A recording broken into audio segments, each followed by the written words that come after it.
Hi అండి. Chicken dum బిర్యానీకి కావాల్సిన పదార్థాలు నేను డిస్క్రిప్షన్‌లో మెన్షన్ చేశాను. ఒకసారి చూడండి. అండ్ నేనైతే 3 పావు కిలోలు చికెన్ తీసుకున్నాను.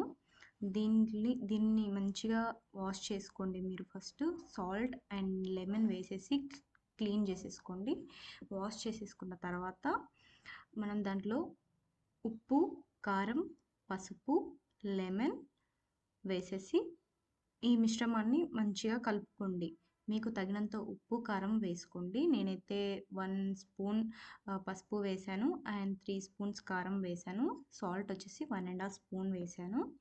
మీకు ఎంత కావాలో దానికి తగినంత చికెన్‌కి తగినట్టుగా వేసుకొని కలుపుకొని ఒక హాఫ్ అన్ అవర్ పక్కన పెట్టేసుకోండి. నెక్స్ట్ వచ్చేసి ఆనియన్స్ అండి. మనం పకోడీకి ఎలాగైతే సన్నగా కట్ చేస్తామో అలా కట్ చేసి పక్కన పెట్టేసుకోండి. 2 టమాటోస్, 3 మిర్చి, కొత్తిమీర, పుదీనా పక్కన పెట్టేసుకోండి. 3 కప్స్ బాసుమతి రైస్ తీసేసుకొని హాఫ్ అన్ అవర్ పాటు నానబెట్టండి. తర్వాత ప్యాన్లో మనం ఇందాక కట్ చేసుకున్నాం కదా ఆనియన్స్ని వేసేసి దోరగా వేయించండి. అది బ్రౌనిష్ కలర్ రావాలి. మాడిపోకుండా జాగ్రత్తగా చూసుకోండి. అండ్ సిమ్లో పెట్టి కుక్ చేస్తే బెటర్, మాడిపోకుండా ఉంటుంది. ఇదిగో మసాలాస్ చూద్దామండి. దాల్చిన చెక్క, లవంగాలు, ధనియాలు, గసగసాలు, యాలకులు, అనాస పువ్వు, నల్ల యాలకులు, జీడిపప్పు, మిరియాలు, బిర్యానీ ఆకు, జీలకర్ర ఇవన్నీ తీసుకొని మిక్సీ జార్లో వేసేసి మిక్సీ పట్టేసుకోండి. సాఫ్ట్గా మిక్సీ పట్టుకుంటే బెటర్ మీకు, ఎందుకంటే బిర్యానీ కాబట్టి సాఫ్ట్ మిక్స్ ఉంటే బెటర్. ఇందాక మనం చెప్పుకున్న టమాటా మిర్చి కూడా మిక్సీ పట్టేసుకోవాలి. అదే ప్యాన్లో గీ వేసి మంచిగా హీట్ చేయండి. ఇది హీట్ అయిన తర్వాత దాంట్లో దాల్చిన చెక్క, లవంగాలు, నల్ల యాలకులు, యాలకులు, అనాస పువ్వు, బిర్యానీ ఆకు, లవంగాలు ఇవన్నీ వేసేసి చక్కగా కలుపుకోండి. మళ్ళీ మిరియాలు కూడా వేసుకోవాలనుకుంటే వేయొచ్చు. సాజీరా ఒకటి వేయకండి, స్కిప్ చేసేయండి. హాఫ్ అన్ అవర్ పాటు పక్కన పెట్టుకున్న చికెన్ని తీసుకోండి.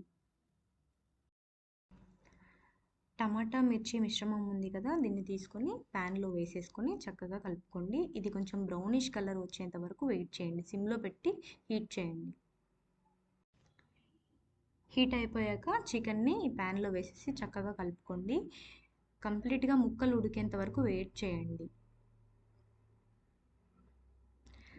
ముక్కలు ఉడికాక ఇందాక మనం బ్రౌనిష్ కలర్లో ఆనియన్స్ తీసుకున్నాం కదా, సో ఆనియన్స్ని లైట్గా దానిపైన స్ప్రెడ్ చేయండి.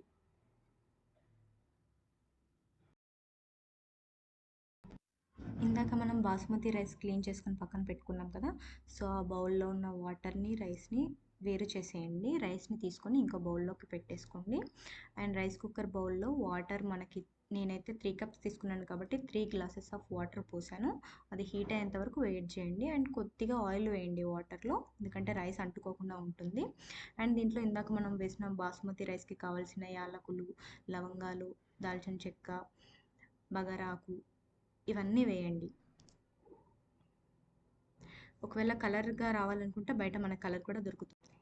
ఈలోపు మసాలా మిశ్రమాన్ని ఈ చికెన్లో వేసేయండి. ఓకే, వాటర్ కూడా హీట్ అయిపోయింది. దీంట్లో కొద్దిగా అల్లం కూడా వేసేసుకోండి. అండ్ ఇందాక మనం తీసుకున్న మసాలా మిశ్రమాన్ని దీంట్లో కూడా 2-3 స్పూన్స్ వేసుకోండి. హీట్ అయ్యేంత వరకు కొద్దిగా స్పూన్తో కలుపుతూ ఉండండి.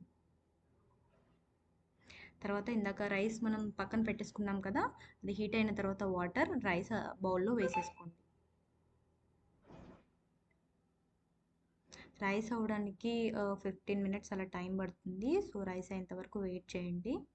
రైస్ అయిపోయాక మనం ఇందాక చికెన్ ఆల్రెడీ ఆల్మోస్ట్ ఉడికిపోయింది. చికెన్ని తీసుకొని మనం రైస్లో కొద్దిగా రైస్ని సపరేట్ చేస్తూ అందులో ఉన్న పీసెస్ని కొద్దిగా దాంట్లో కలుపుతూ ఉండాలి. ఇక్కడ రైస్ కూడా అయిపోయింది చూడండి. ఓకే, ఈ పీసెస్ తీసుకొని మనం రైస్లో ఇలా స్ప్రెడ్ చేసుకోవాలి. ఇంకేముందండి, ప్లేట్లోకి తీసుకొని తినేయడమే. డెకరేషన్ పర్పస్లో మీరు కొత్తిమీర వేయాలనుకుంటే కొత్తిమీర కూడా వేసుకోవచ్చు. Chicken dum biryani ready. వా, సూపర్ అండి.